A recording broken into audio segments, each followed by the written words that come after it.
Hello and welcome back to another awesome episode of Press Play. I'm your host, Derek Gerber, and today we are so lucky to have Maddy Martin, VP of Marketing at Smith.ai. Hi, Maddy. Thanks for coming on the show today. How are you? Hey Derek, good to be here. Yeah, thanks for having me. I'm doing great. It's actually like summer weather here in Buffalo, New York, so I can't complain. I love it. I love it. Not something that you always hear, but glad to hear it today. So, all right, tell me about yourself and what you do. So I'm the VP of Marketing at Smith.ai. We are a 24/7 virtual receptionist and web chat company, and we've been around for about 6 years now. This is the third startup that I've led marketing for. So I was at Food 52, which was a really innovative online food community. We published cookbooks. We had an online shop. They still do. I'm just not there anymore. And then I was at Your Mechanic, which was basically the Uber for car repair, still is again. And I was there from very early on, basically like seed round to their Series B. So I met Aaron and Justin, was really impressed with what they were building, and came on as their first sort of marketing lead and have built the team from there. I love it. And quite the background, many different talents and specialties, anywhere from marketing vision to strategy to development and execution across the board. But I do have to say, I want to break down Smith AI specifically. How does that fit in today's world's demands for instant help and scalability for when companies are trying to grow fast? It's absolutely critical. Consumers and clients don't wait. Just like you and I expect the Uber, the groceries, everything to come instantly. You even expect, to get help 24/7 instantly online, by phone. We don't have any patience. And it goes for the customers and clients that we serve as well as businesses. So what Smith AI does that I think is really interesting is not only for small businesses, but also departments within larger businesses. We are making outbound calls to web form leads, and we're doing so in a combination of AI and human intelligence. So we use live agents, and then we use our own proprietary technology to make sure that they're really efficient and accurate, and that the person is being handled in the way that matches their sort of user type or persona. So what I mean is, a new lead coming into a business versus an existing client versus a community partner, or if you're a law firm, the courthouse is calling, wondering, where your client is, or there's been a schedule change in their trial date. Those are all things that require much different handling. If you've got a software company and they have leads who require certain criteria to pass before they get a demo scheduled, how do you handle those based on the business needs and goals uniquely for every different client with a distributed team of several hundred receptionists who are answering calls for a different business every time? So we really need to be not only developing technology as we have done for our clients, for them to see on their dashboard, for them to get call transfers at the right time, for our integrations to work, but also for the receptionists themselves and for our AI chatbots to really effectively give them tools to handle that conversation in a way that keeps them comfortable, keeps them efficient, and ensures that they have a really good experience while they're working from home. I love that because exactly where we're at in this pivotal moment of the new normal is the expansion of our needs to do more work in less time around the clock. And I think that's so amazing because what I just heard was that this goes beyond just sitting on a form on your website. This is now being embedded into interpersonal communication and also the extension of, public facing, trying to convert people and bring them in. Two completely different worlds for sure. But that's amazing to watch technology and AI and artificial intelligence and machine learning expand into an area where it's becoming a people scalability tool, not necessarily a people replacement tool. We're getting to a new level where tools are starting to help us on a more interpersonal level before it really has to reach that human interaction to help speed up that gap for that thing that we all love, instant satisfaction. So, okay, all right. So you've brought me full circle and I love it because I'm all about the technology side of me. So on the flip side, how are you communicating these things out into the wild? How are you getting people to see this new version and vision, if you would, of how you're approaching this area of the business? Yeah, that's a great question. Before COVID, since we're recording this now in early 2021, or maybe mid 2021, I should say, we did a lot of trade shows. I have been speaking publicly for Smith AI for years now, and we still do a lot of webinars. And one of the things that we do is a really education and content heavy approach so that we are able to demonstrate the best practices. We do a lot of case studies, we do a lot of testimonials. We have a lot of demo videos to say this is how it works, and honestly, the best way to see it working is to use it. So if you visit the Smith AI website, Smith.ai, then you can interact with our chat widget. You can call us and see how that works. You can send a message on Facebook and see how we respond to that. And the model is really, Derek, like human in the loop instead of like, okay, it's one and then the other and then back to bots, back to humans. I think the really fascinating thing for me to see in the way that the technology has developed is that we're constantly sharing best practices back and forth between the phone receptionist side and then the chat agent side. We might build a technology that sequences a conversation on a chat agent, sort of playbook. And then that's something that we want to bring then to the phone side and say, how can we better streamline the phone calls, make those more accurate and efficient and speedy? So that's fascinating to me, the way that our engineering team is just constantly pulling from this like knowledge base that they've developed to make the experience really great for the sort of demand side and then also for the supply side with the receptionist. That's human in the loop. Isn't that where we're going? Isn't that funny? That 5, 10 years ago, it's amazing how far technology can come, especially when we're integrating the power of the human interaction part, the personalization that we have with somebody, but then the expansive capabilities of a robot that can help us move that much faster to respond to a need, to get the details that are most pertinent so we can best connect you with the right representative. We've all heard that before, but now we know and we see it coming to life. So, with all of the different technologies in the world, how are you navigating this and finding yourself in a more competitive spot, differentiating your business from everybody else? That's a great question. And it's something that we think about on a daily, if not hourly basis, and the direction that the engineering team and the product team is and the design team has here. So one of the main things that Smith AI has always done really well is to focus on integrations, because we know that your service or solution providers have to be really flexible in order to grow with your business. We were talking about scalability, sustainability, not just of the budget, but also the bandwidth.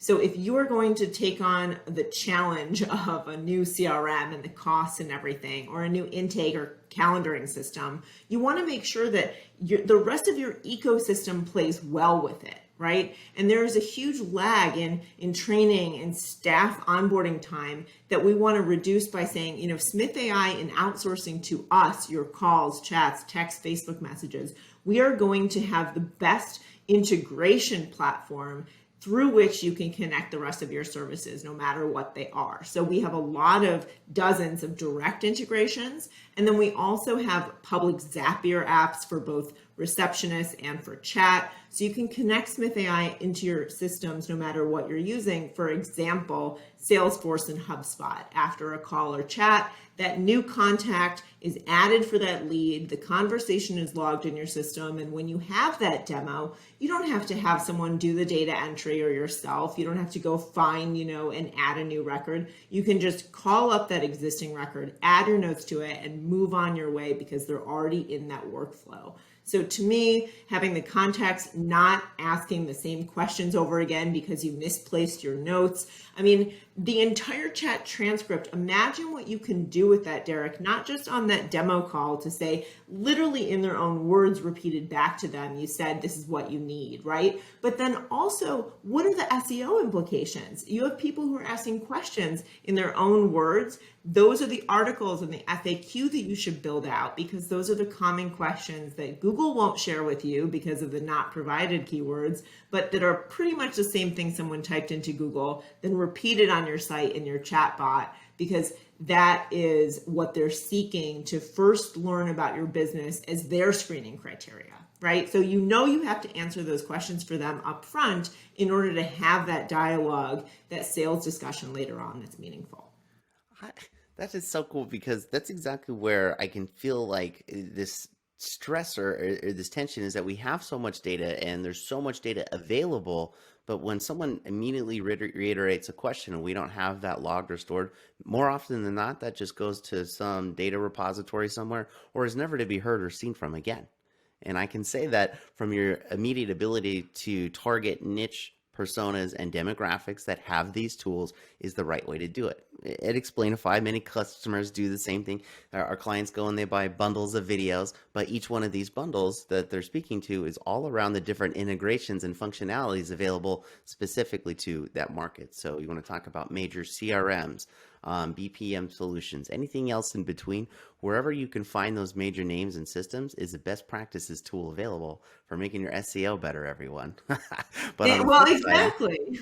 yes, And that's thank you. so amazing, Derek, because like, you think about SEO and people for the longest time were thinking about articles only or FAQ, right? As I mentioned, but think about the videos. So what are the most common questions that people have? What do you need to explain up front? Well, what do we know? People really don't read, right? I mean, that's like bread and butter to your business. So if you can create a video that answers not just one, but the top questions, maybe even for each persona, the small business, the medium enterprise, et cetera, the law firm or the medical office, whoever it is, right? Like these are users who, even if like the use case is quite similar across the board, it's 95% sort of the same and 5% customized, they want to have it in their own language. They don't want to hear law office. They want to hear medical office. They don't want to hear company if they think of themselves as an agency. So how can you use the language that they bring to you back to them for improved marketing, for improved advertising, and in those sales discussions, equip your sales team to better enable those deals to go through?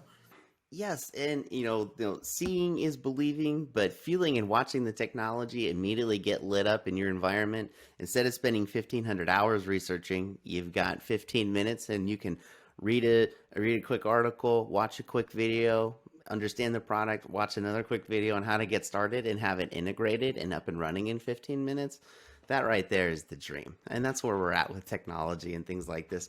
And then if we can build a bridge between our ability to communicate to the outside to the actual action stage that somebody takes, activating them after the fact becomes much more natural because they've already been onboarded with the things that matter to them the most with technologies like this. And then on the flip side, we're using the data to better enhance our own journey for that person in the future. That one question will be another question that someone else has. And if we can address that together, that's a best practices tip. So one of the things I also am thinking as you're talking, Derek, is like think about watching a video and then you're gonna what? You're gonna navigate around the rest of the website because not everything is on that one page. You're gonna go to the pricing page and then you're gonna go to the help doc that explains how it works with your integration, and then you're going to try and find a case study or testimonial, and maybe you even go off site to visit like Clutch or Trustpilot or G2 or whatever.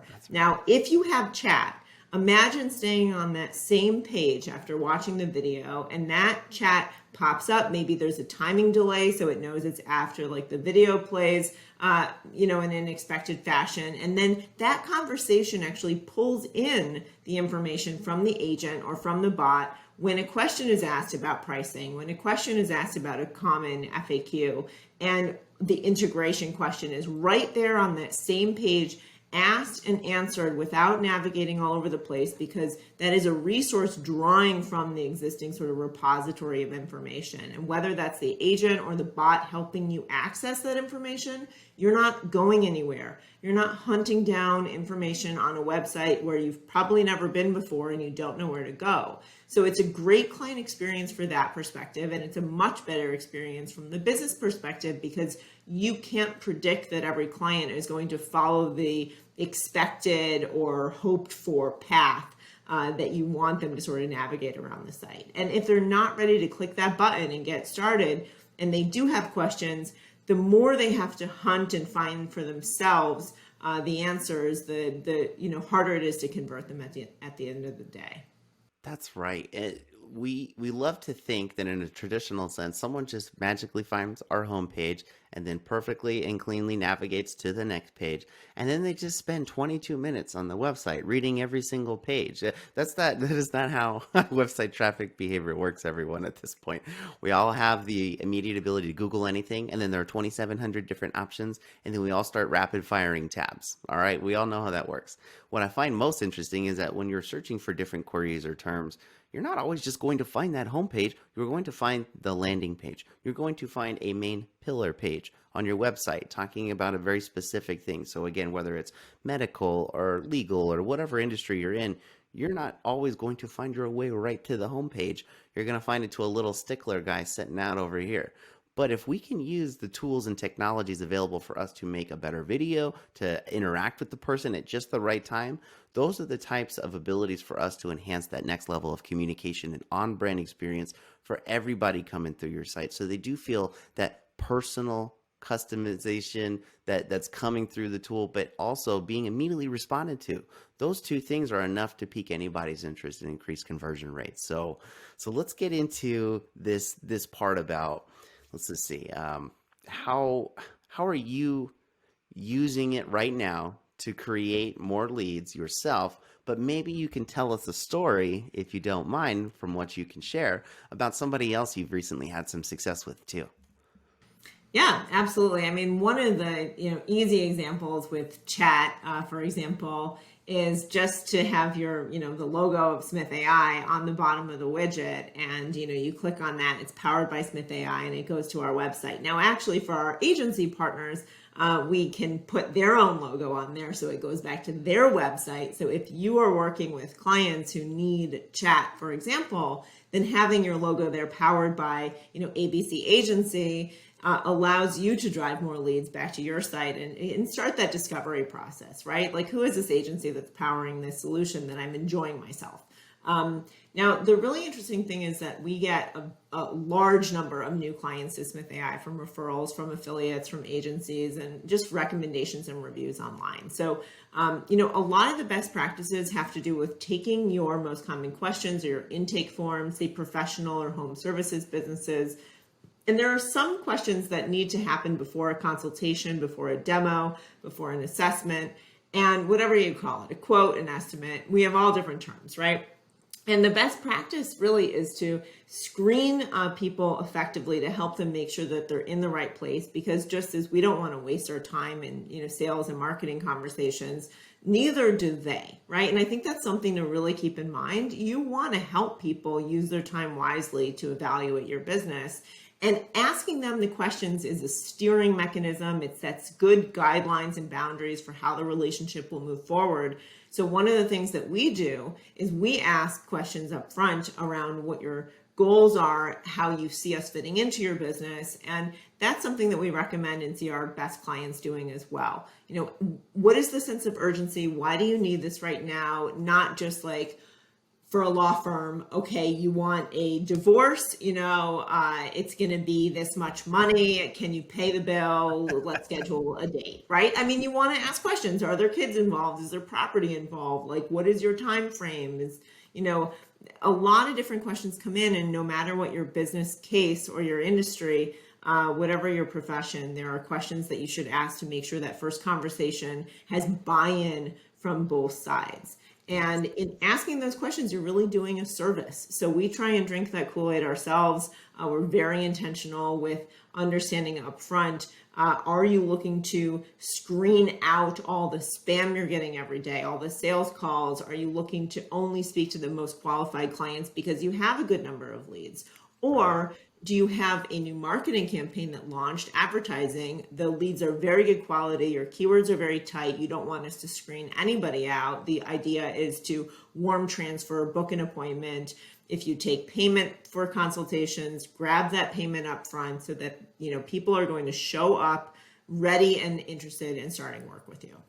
That's right. And that's what leads me into this next thing is, let's chat about co-marketing. Perhaps you have some ideas, or maybe some companies have been creatively doing things lately, but let's touch on that. What comes to your mind when we talk about co-marketing and the effectiveness of those campaigns?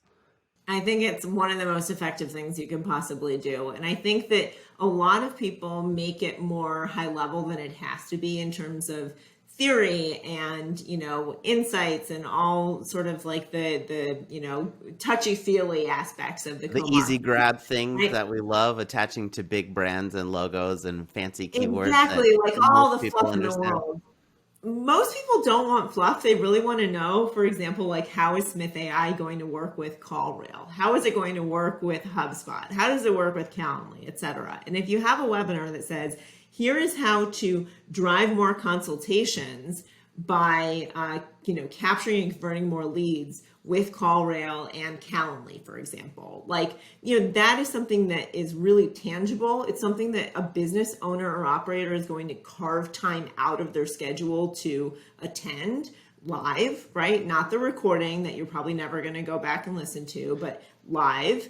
And then those are people who understand, I have an interest in using these solutions. I'm already using one or both of them, or I'm going to double down my existing use of one or both of them. And that all is good for the consumer, for that client, and for the business. So it's really important that I think we focus on those use cases, build out a library of best practices, and the co-marketing is there so that you have the expertise from both sides.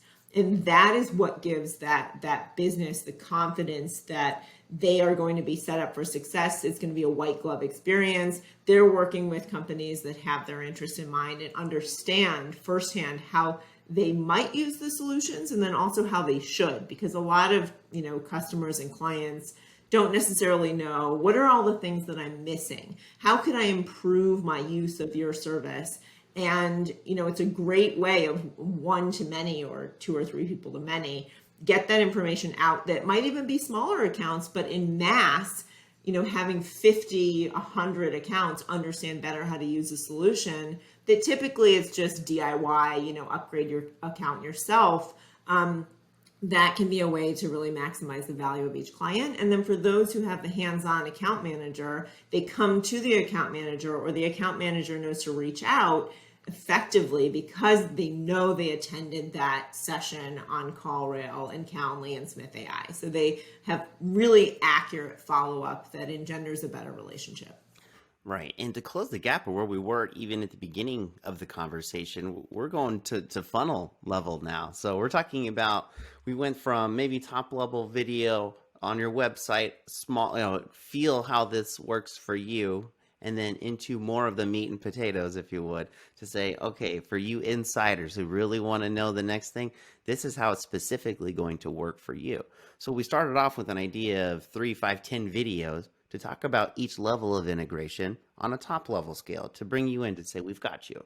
But then on the expanded part, to go back in and say, hey, if you really are interested in connecting with HubSpot, here's exactly how the tool can work for you. Join us for 20, 30 minutes or an hour on this webinar. That's another way to engage somebody at the next stage for where they're at. More of an action step. We're carving out that time. The words you just used, I love what you did right there. And so now we're going to work into that final bit, is when you have all this information available, what are you going to do with it? If you got somebody to watch that first video and get to that second stage, the action is in the execution after. How are you going as a person to loop yourself into that? And that's what I get really excited about. So let's come around the corner and let's bust some myths. I love myth busting on this show. So we've talked a lot about the integration of technology, the expansion and capabilities of these tools for people by themselves. We're looping people in at a better time, so we're creating better personal experiences. But where does this go? What kind of myths are we facing today that we need to overcome, and how do we answer those? Well, I think that we're facing myths that, man, so many. One is that the consumer is really educated and they've done the research, even though they've visited a lot of review sites, they've read things, they still have a unique use case in their mind, at least, that they need to address with you directly. So enabling that sort of one-on-one instant communication is critical. Also, there is an expectation that I need an expert right now, but mitigating sort of those expectations and saying, look, these are the questions that we need to have answered before we get you to that expert. It's really like in your best interest so that we can protect your time, making sure that this is the right next step. I think there's also a myth that the chatbots are here to stay and humans don't have any place in the future. There is a really critical aspect of the human sentiment and compassion and that dynamic that happens right now that bots cannot fully sort of assume that role of making that human connection and reiterating those sentiments that form bonds even virtually through chat or remotely through a phone call or through a Facebook message. We even work with some in-app marketplaces to power chats for their businesses that are getting leads through those platforms.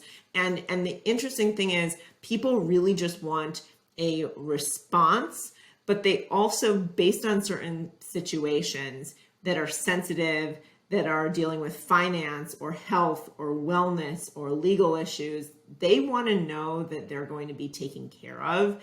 And they have not only, the data shows, a sense of urgency, but also a strong sense of relief when they get in touch with a business that has confirmed they're in the right place. So right now we see the blend of human and AI being the best hybrid use case, greater than the AI alone, because that lacks sort of the personal finesse and that compassion and human connection.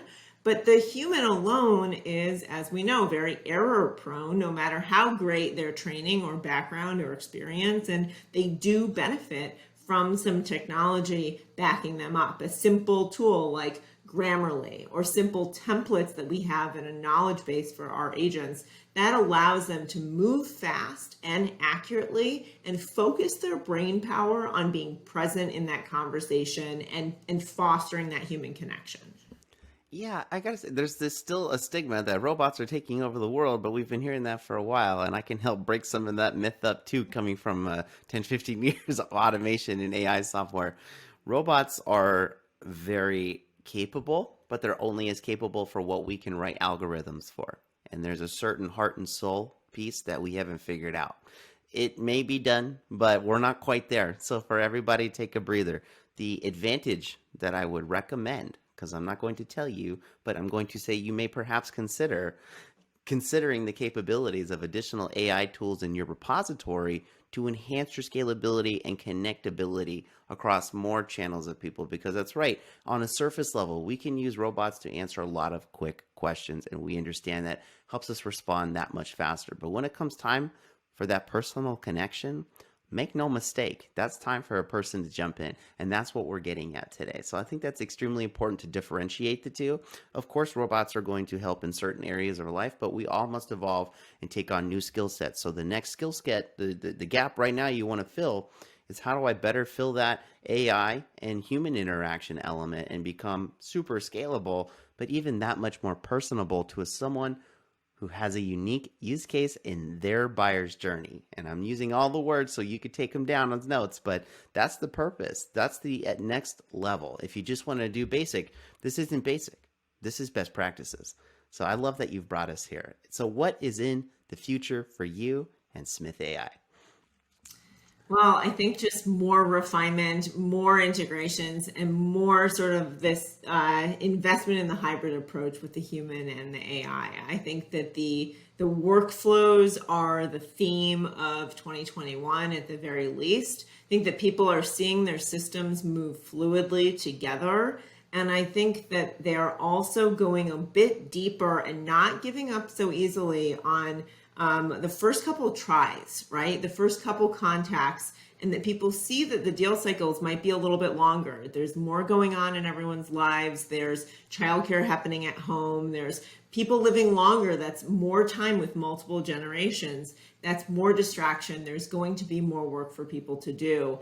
And as a result, you should expect that deal cycles might take a little bit longer. There are more competitors out there. There's just more information. And as that happens, there's more to digest. So I would say the workflow and the follow-up is really critical. One of the things that we also see, to go back for a second on the sort of human element, the call back to that form fill, to the email that comes through, to the message, is absolutely critical to be also a human who can take that conversation and steer it towards the next step, that's not going to be a follow-up email, click here to get started. It might, but you also need to combine it with that human element of follow through, especially if you are in a services business. So, if you're in a product business, you may have a lot of things automated. You might not need a live human agent, but there are use cases where just hearing from someone makes that business real. And the more your, sort of MRR, your average monthly revenue from that client, the more you are likely to invest in a human, which is a very marginal cost in that service in the grand scheme of how it can improve your conversion rate, your lifetime value. If you have account managers or anything of the like, you also want to consider how you set expectations for human involvement early on, because that is going to set the precedent for how they expect to work with your business. So I would say just make sure that your workflows are really dialed in, that they are automated as much as possible, but then outsource to make sure your internal team's time is best spent on those tasks that they are really well trained to do, that require deep specialized knowledge, and not on the front lines, on the gatekeeper side, sort of fielding anything that's coming through, because that really drains someone's bandwidth. It could be better spent in other ways. You're nailing it right on the head, because for all my marketing maniacs out there, you know that we talk about 3 pillars on the show: awareness, education, and revenue. Those are the 3 main reasons that people mostly buy videos from Explainify, but it's a universal pillar set. They weren't just magically created overnight. It's not completely innovative. There are 3 basic core concepts. And from the awareness side, from what we just learned today, building brand awareness, brand legitimacy, and brand loyalty can all be done up front from a PR awareness type of standpoint. As you work down the funnel and you get into more educational resources, that's where you can start to apply even more personal touch. But then for the direct revenue generation side, getting leads and conversions, well, yeah, that's bread and butter all day long. But we're talking about filling in the gaps that take you to that next level. And that's what you do with Smith.ai. So I just want to say thank you, Maddy, for joining us on the show today. And thank you to our audience. Of course, please subscribe and review for us. But we welcome you back on the show again in the future. Of course, Maddy, thank you so much for being here. Thanks so much, Derek. It's great to be here. All right. It's been another fun episode of Press Play, powered by Explainify. I'm your host, Derek Gerber, and we will talk to you soon. Thank you.